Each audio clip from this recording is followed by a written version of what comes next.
Hi, my name is Maya, and today I'm going to be reading Stacy's Remarkable Books, written by Stacey Abrams. Stacy's Remarkable Books.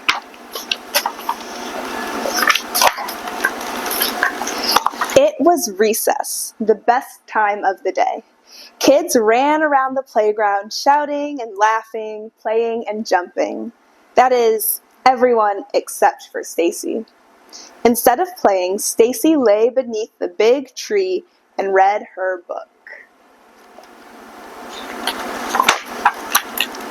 In books, she could pretend to be good at everything, like making new friends and trying new things. When she read books, she could be anyone, a magician or a superhero or a pirate smiling and sailing in the high seas. But in real life, she was just Stacy. "Can I sit here too?" Stacy looked up and saw Julie, the new kid. They were both in Mrs. Blakesley's class.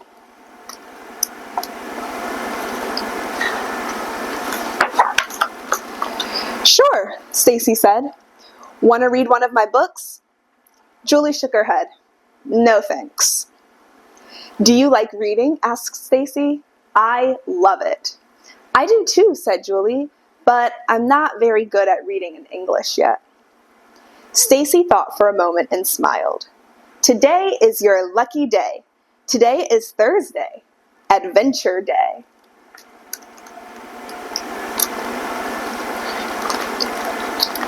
Adventure Day was her own special name for the day the whole class visited the library. Mrs. Blakesley announced that it was time to go back inside. "Come on," Stacy said to Julie. "After math, we'll be on our way." Soon the afternoon bell rang. Together the class walked through the hallways to the library, the amazing room full of books and magazines and computers, and best of all, stories.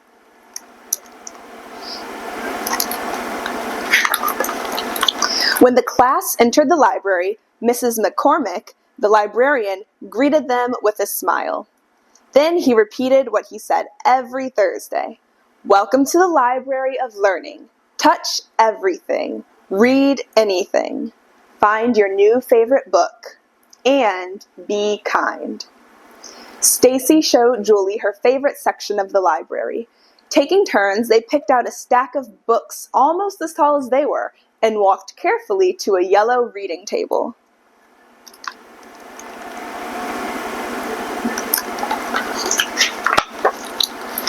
"Mr. McCormick says we can find answers to almost every problem in the library," Stacy said. "My mom and dad say reading well takes practice. Why don't we practice together?"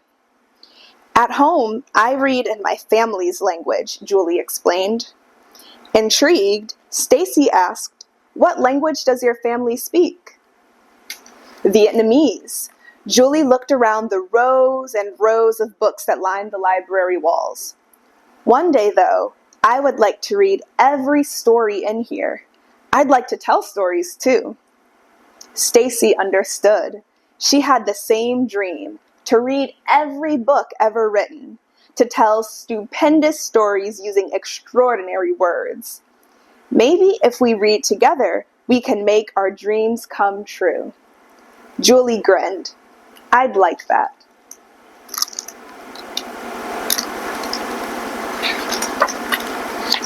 From then on, every Thursday, Stacy and Julie went on their own adventures. They hunted through the bookshelves to find tales they could read together. They giggled about an octopus who could play 8 instruments. A mystery book about a hidden sock gave them the chills. With each book, they took turns sounding out the words. If Julie stumbled, Stacy would help. One afternoon, Julie brought another student named Hattie to their table. Hattie's family had moved from Gambia the year before.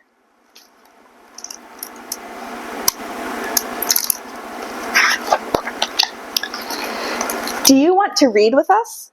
We're starting a reading club," Stacy said. "In our new book, we're floating in space with astronauts and applesauce." The story is "Hey quoi," said Julie. That means so cool in Vietnamese. Yes, I'd love to be in the club. Dama content. Hattie winked at Julie. That means I am happy in Wolof.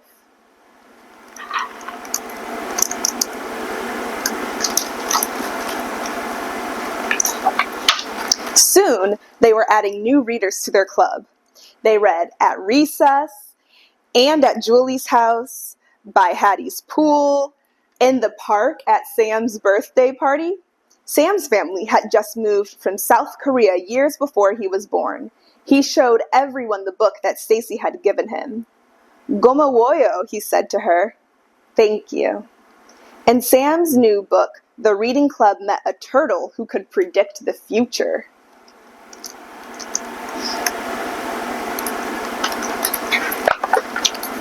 With her friends, Stacy learned beautiful words and new languages she had never heard before, and she got to know more kids in her class. The reading club got bigger and bigger, and the stories got better and better. When the bell rang one Thursday, Stacy quickly got in line. Jenny, who sat on the other side of the class from Stacy, came over. "I'd like to join the reading club. I checked out an awesome book about a dinosaur who learns to dance in the ballet." Jenny was very popular, but Stacy had never talked to her. "I haven't read that one yet," Stacy said shyly. "Vamos a reír mucho," Jenny exclaimed in Spanish. "We're going to laugh a lot."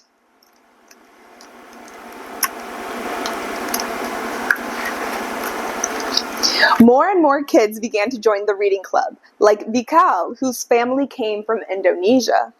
Even kids from Miss B's class. Each brought their own words and different histories. Mr. McCormick got permission for the reading club to stay after school. He brought them special books written about where each of them was from, or in the languages they spoke.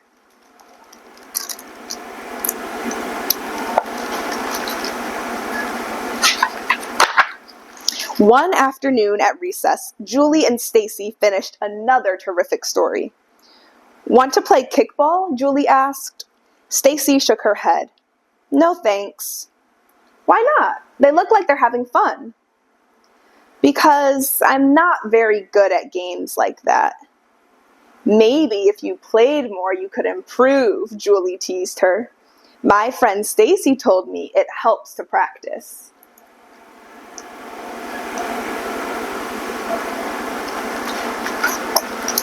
Stacy stared at the kids running around her. Her stomach wobbled, but this time she felt excitement instead of nervousness. If she tried, she could be out on the playground too, spinning in circles and running like a cheetah, laughing and having fun, like her favorite characters in her favorite books. Julie took Stacy's hand. "Come on, it will be an adventure." Stacy imagined kicking the ball so high it would reach the sun. "Let's go."